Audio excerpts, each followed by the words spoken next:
നമസ്കാരം, മലയാളി വാർത്തയിലേക്ക് സ്വാഗതം. യമനിലെ ഹൂതി കേന്ദ്രങ്ങളിൽ അമേരിക്ക, UK രാജ്യങ്ങളുടെ നേതൃത്വത്തിലുള്ള സംയുക്ത സേനയുടെ ആക്രമണം. 36 കേന്ദ്രങ്ങൾ തകർത്തതായി അമേരിക്ക അറിയിച്ചു. ചെങ്കടലിൽ ഹൂതികൾ നടത്തുന്ന ആക്രമണങ്ങൾക്കുള്ള കൃത്യമായ മറുപടിയാണിതെന്ന് അമേരിക്ക പ്രതിരോധ സെക്രട്ടറി അറിയിച്ചു. 36 കേന്ദ്രങ്ങളിലെയും ഹൂതികളുടെ ആയുധ സംവിധാനങ്ങളിലടക്കം തകർത്തെന്നും അമേരിക്ക അവകാശപ്പെട്ടു. ആക്രമണത്തിൽ ആളപായമൊന്നും ഇതുവരെ റിപ്പോർട്ട് ചെയ്തിട്ടില്ല. ഇറാഖ്, സിറിയ, യമൻ എന്നിവിടങ്ങളിൽ ഇറാൻ അനുകൂല സായുധ വിഭാഗത്തിന് നേരെയുള്ള ആക്രമണം തുടരുമെന്ന അമേരിക്കൻ മുന്നറിയിപ്പിനിടയിൽ ഗൾഫ് മേഖലയിൽ സംഘർഷം കനക്കുകയാണ്. മേഖല യുദ്ധം ക്ഷണിച്ചു വരുത്താനുള്ള നീക്കത്തിൽ നിന്ന് അമേരിക്ക പിന്തിരിയണമെന്ന് ഇറാൻ ആവശ്യപ്പെട്ടു. എന്നാൽ തങ്ങളുടെ സൈനികർക്ക് നേരെ ആക്രമണം നടത്തിയവരെ വെറുതെ വിടില്ലെന്ന് അമേരിക്ക മുന്നറിയിപ്പ് നൽകിയിരുന്നു. ഇറാൻ റവല്യൂഷണറി ഗാർഡിന്റെ സൈബർ വിങ്ങിനെ ലക്ഷ്യമിട്ട് അമേരിക്ക ഉപരോധവും പ്രഖ്യാപിച്ചു.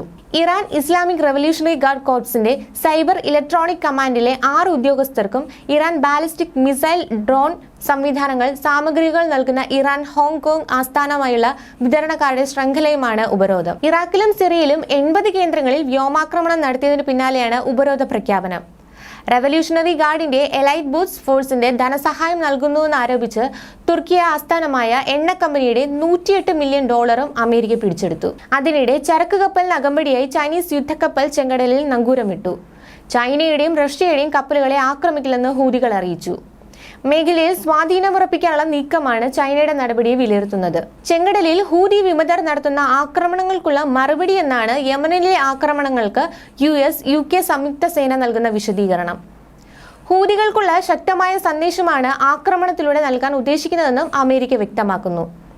ചെങ്കടൽ ആക്രമണങ്ങൾക്കായി ഉപയോഗിക്കുന്ന ആയുധങ്ങൾ സംഭരിച്ചിരുന്ന കേന്ദ്രങ്ങൾ, മിസൈൽ സംവിധാനങ്ങൾ, ലോഞ്ചറുകൾ എന്നിവയ്ക്ക് നേരെയായിരുന്നു അമേരിക്ക ബ്രിട്ടൻ സഖ്യത്തിന്റെ ആക്രമണം. അന്താരാഷ്ട്ര ഷിപ്പിംഗ്, നാവിക കപ്പലുകൾ എന്നിവയ്ക്കെതിരെ നിയമവിരുദ്ധമായ ആക്രമണങ്ങൾ അവസാനിപ്പിച്ചില്ലെങ്കിൽ കൂടുതൽ അനന്തര ഫലങ്ങൾ നേരിടേണ്ടി വരുമെന്ന് വ്യക്തമായ സന്ദേശം നൽകുന്നതാണ് ഈ കൂട്ടായ പ്രവർത്തനം, US പ്രതിരോധ സെക്രട്ടറി ലോയിഡ് ഓസ്റ്റിൻ പറഞ്ഞു. ഇറാൻ പിന്തുണയുള്ള ഇറാഖിലെയും സിറിയയിലെയും തീവ്ര സംഘങ്ങളുടെ ഇറാനിയൻ റവല്യൂഷണറി ഗാർഡിന്റെയും 80-ലധികം കേന്ദ്രങ്ങളിലും അമേരിക്ക വെള്ളിയാഴ്ച നടത്തിയ ആക്രമണത്തിന് പിന്നാലെയാണ് യമനിലെ ഈ നടപടി. ആ ആക്രമണത്തിൽ 40 പേരായിരുന്നു കൊല്ലപ്പെട്ടത്. കഴിഞ്ഞ ഞായറാഴ്ച ജോർദാനിൽ തങ്ങളുടെ 3 സൈനികരെ കൊലപ്പെടുത്തിയ ഡ്രോൺ ആക്രമണത്തിനുള്ള തിരിച്ചടി എന്ന നിലയിലായിരുന്നു വെള്ളിയാഴ്ച രാത്രി അമേരിക്കൻ സൈന്യം ഇറാഖിലും സിറിയയിലും ആക്രമണം നടത്തിയത്. ടവർ 22 ആക്രമണത്തിനുള്ള പ്രതികരണം തുടരുമെന്നും പ്രസിഡന്റ് ജോ ബൈഡനും വ്യക്തമാക്കിയിരുന്നു. എന്നാൽ യന്ത്രപരമായ തെറ്റ് എന്നാണ് സൈനിക നടപടിയെ ഇറാൻ വിശേഷിപ്പിച്ചത്. Australia, Bahrain, Canada, Denmark, Netherland, New Zealand എന്നീ രാജ്യങ്ങളുടെ പിന്തുണയോടെയാണ് ഞായറാഴ്ചത്തെ ആക്രമണം നടത്തിയത്. എന്നാൽ നിലവിൽ പ്രക്ഷുബ്ധമായിരിക്കുന്ന പശ്ചിമേഷ്യൻ മേഖലയെ കൂടുതൽ കലുഷിതമാക്കാനേ അമേരിക്കയുടെ നടപടി സഹായിക്കൂ എന്ന വിലയിരുത്തലുകളുമുണ്ട്.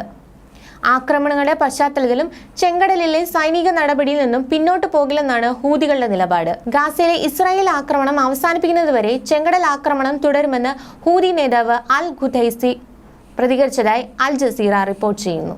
ന്യൂസ് ഡെസ്ക്, മലയാളി വാർത്ത.